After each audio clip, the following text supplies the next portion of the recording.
Shalom rekan-rekan sekalian, pada siang sore hari ini saya sedang berada di tengah-tengah taman.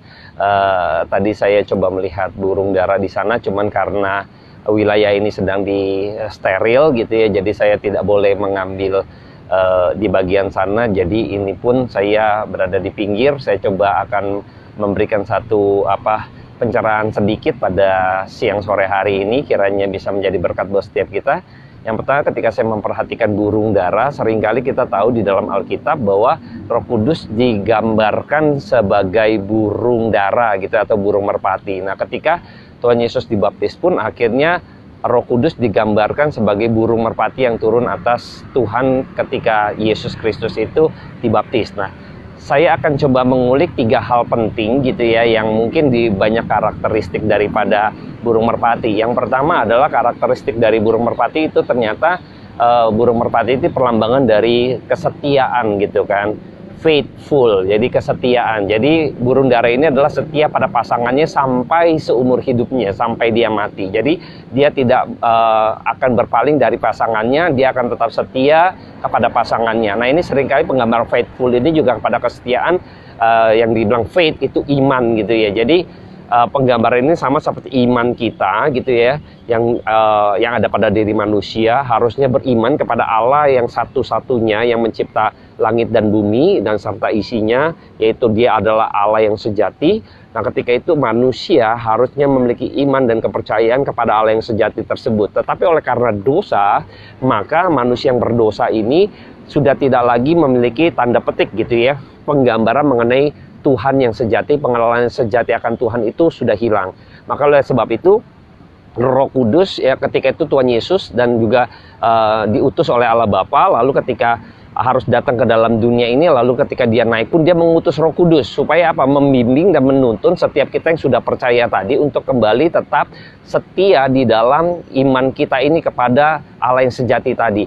Jadi manusia yang sudah berdosa harus dipulihkan dengan kehadiran Kristus. Kristus harus memperkenalkan dirinya, menyatakan kasihnya, memperkenalkan dia sebagai Allah yang diutus oleh Bapa itu, yang dari mulanya sudah ada gitu kan. Dia memperkenalkan diri sehingga manusia yang berdosa ini akhirnya memiliki satu penggambaran atau memiliki satu keutuhan gitu kan, pengenalan akan Allah gitu kan melalui Kristus. Nah, ketika Kristus harus naik, maka Roh Kudus gitu ya, yang penggambaran tadi kesetiaan sebagai karakteristik dari burung dara itu yang setia, dia akan membimbing iman kita agar kita tetap setia, percaya kepada Allah yang sejati tadi, yang kita dikembalikan. Akhirnya kita tetap setia dalam hidup kita, beriman kita, iman kita melekat kepada Allah yang sejati itu. Jadi memiliki iman yang begitu setia sampai akhir hidup kita. Dan tanpa kuasa Roh Kudus, maka iman kita tidak akan pernah benar-benar memiliki kesetiaan. Hidup kita akan memiliki pegangan yang setia sampai kepada akhir hayat kita, berpegang pada Dialah Tuhan Yesus adalah anak Allah, Allah yang hidup, Dia adalah Raja di atas segala raja. Nah, ketika kalau bukan Roh Kudus yang berkarya, mungkin kita manusia juga tidak akan pernah bisa setia dalam hidup kita, karena kita adalah manusia yang berdosa yang seringkali gampang menyeleweng dalam kehidupan ini. Maka penggambaran daripada Roh Kudus dari burung merpati ini, penggambaran kesetiaan ya. Kenapa Anda dan saya bisa kembali setia iman kita kepada Kristus? Karena Roh Kudus yang menuntun setiap kita sehingga kita boleh setia di dalam hidup kita, berpegang iman teguh kita kepada Allah yang sejati tadi. Nah, makanya saya berharap kita tetap setia seperti Roh Kudus gitu ya, penggambaran dari burung merpati ini yang memiliki satu kesetiaan terhadap pasangannya, sama seperti iman kita kepada Allah yang sejati tadi, yang dari mulai sudah ada. Lalu ketika kita harus tahu bahwa Yesus Kristus diutus yang sedang memperkenalkan diri itu pada kita, maka Roh Kudus akan membawa kita pada pengenalan sejati itu sampai akhir hidup kita, kita berpegang pada Allah yang sejati. Nah, yang kedua kaitannya dengan yang pertama tadi gitu kan, dengan kesetiaan, adalah ketika ternyata burung merpati ini tidak memiliki sifat yang pendendam gitu ya, atau kepahitan gitu ya, tetapi dia penggambaran dari kasih gitu ya, mengasihi gitu ya, penggambaran daripada itu. Kenapa? Karena burung dara ternyata atau merpati ini tidak memiliki empedu gitu ya. Kita tahu empedu ini penggambaran satu kepahitan dalam hidup setiap kita. Mungkin kita ada kepahitan, tetapi burung dara penggambaran tidak ada kepahitan gitu loh dalam hidupnya, karena dia tidak memiliki empedu. Nah, makanya kenapa Roh Kudus penggambaran daripada kasih, dan dia tidak pendendam gitu ya, dia tidak menyimpan kepahitan di dalam dirinya. Nah, kita berharap yang penuh dengan kuasa Roh Kudus, kita pun menjadi anak-anak Allah yang begitu memiliki kasih, yang begitu sama seperti Kristus yang mengasihi sampai dia mengasihi begitu rupa harus mati di atas kayu salib meskipun dia tidak berdosa. Malah kita lah yang berdosa ini yang ditebusnya. Seringkali kita lah yang tanda petik gitu ya, menghujat, menghina, bahkan kita meludahi ketika Tuhan Yesus disalib. Mungkin kita ada orang-orang yang demikian yang berdosa, tapi Kristus tetap mengatakan, ya Bapa, ampunilah mereka sebab mereka tidak tahu apa yang mereka perbuat. Nah, di situ kita bisa melihat bahwa Roh Kudus ini penggambaran yang tidak menyimpan kepahitan, tapi memancarkan kasih gitu ya. Hendaknya dalam hidup kita belajar nih, jangan sampai kita memiliki kepahitan lalu kita akhirnya geram, kita dendam, kita benci, kita iri dan sebagainya gitu kan. Tapi kita memancarkan kasih kita, memancarkan kasih Allah dalam hidup ini, sehingga dan saya terus boleh di dalam kehidupan kita ini boleh menghasilkan buah-buah roh yang sebagaimana Tuhan inginkan.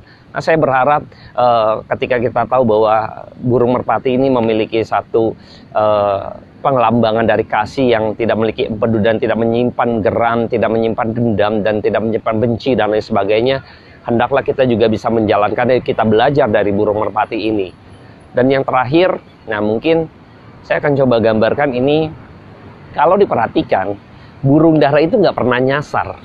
Dia akan kembali kepada rumahnya atau kandangnya gitu ya. Dia dilepaskan dimanapun gitu. Kayak kita tahu dulu waktu masih kecil saya suka main burung dara gitu kan. Kita lepaskan di jauh-jauh gitu kan. Lalu dia bisa kembali pulang sendiri itu. Heran, aneh. Dari mana itu? Ini banyak perdebatan ya, masih dalam perdebatan. Para ahli melihat bahwa ada satu mungkin dari frekuensi yang rendah, lain sebagainya, suara, lain sebagainya. Jadi semacam dia memiliki satu peta gitu ya kan. Peta navigasi yang dimiliki oleh burung merpati ini, sehingga dia tuh tidak pernah nyasar. Dia tahu tempatnya, dia tahu tujuannya. Kita tahu waktu zaman dulu biasa kalau untuk bersurat lalu dikirim di kakinya gitu kan, surat raja gitu kan, lalu dikirim ke kerajaan lain gitu kan. Ini burung dara itu bisa tahu tempatnya dan tujuannya gitu ya, karena memiliki satu semacam peta navigasi. Nah, burung merpati ini pengembangan juga dia tahu tempatnya, dia tahu rumahnya, dia tahu tujuannya. Makanya dilepaskan dimanapun dia akan bisa kembali. Nah, hendaknya kita bisa di dalam hidup orang percaya, ketika kita tahu jati diri kita siapa, kita yang jatuh dalam dosa ini manusia yang sudah kehilangan peta teladan Allah. Lalu ketika Yesus Kristus datang, lalu peta teladan itu dipulihkan melalui gambaran daripada Kristus, sehingga kita bisa memiliki satu penggambaran gitu, peta navigasi bahwa dalam diri kita peta teladan Allah, sehingga kita bisa mengenal Allah. Dan dalam hidup kita nih pemulihan diri, gambar diri Allah kembali dipulihkan dalam diri kita, sehingga kita memiliki peta navigasi yang akhirnya harusnya Anda dan saya ketika kita sadar ini, maka kita tidak akan tersesat. Maka kita tidak akan terkontaminasi dengan dunia. Kita tahu jati diri kita siapa, karena peta teladan daripada Allah dalam diri manusia yang sudah rusak dipulihkan oleh Kristus. Dia datang untuk memperkenalkan diri, sehingga kita memiliki satu keutuhan penggambaran terhadap peta teladan Allah tadi yang sudah hancur oleh karena dosa. Nah, ketika kita menerima itu kembali, maka seharusnya Anda dan saya tidak akan pernah nyasar lagi hidupnya. Kita tahu hidup kita seperti apa, tujuan hidup kita di sini seperti apa, kita tahu rumah kita seperti apa, di mana kita akan mencapai akhir garis, ke mana kita akan tujuan dalam hidup ini. Kita nggak pernah akan nyasar. Harusnya demikian. Nah, saya berharap pada siang sore hari ini Anda dan saya benar-benar bisa merenungkan kembali hal-hal kecil ini, kiranya menjadi berkat buat setiap kita. Dan saya berharap kita kembali gitu kan, seperti penggambaran Roh Kudus tadi yang dari gambaran dari burung merpati atau burung dara ini, yaitu Anda dan saya mesti setia seperti burung dara setia. Kita harus tidak menyimpan kepahitan dan kita harus memancarkan kasih seperti burung dara yang tidak memiliki empedu. Dan ketiga, memiliki peta navigasi yang tahu tujuan hidupnya dan tahu kita kemana, dan sehingga kita tidak terombang-ambing karena peta teladan Allah sudah dipulihkan dalam Kristus. Sama seperti burung dara memiliki peta navigasi yang dia tahu ketika dilepaskan dimanapun dia akan kembali pulang, dan dia tahu rumahnya dan tidak pernah nyasar. Saya berharap 3 poin hal kecil ini bisa memberkati setiap kita, dan yuk mari kita belajar dari burung merpati, sederhana tetapi menjadi berkat buat setiap kita. Salam kegerakan, Sela Kustik.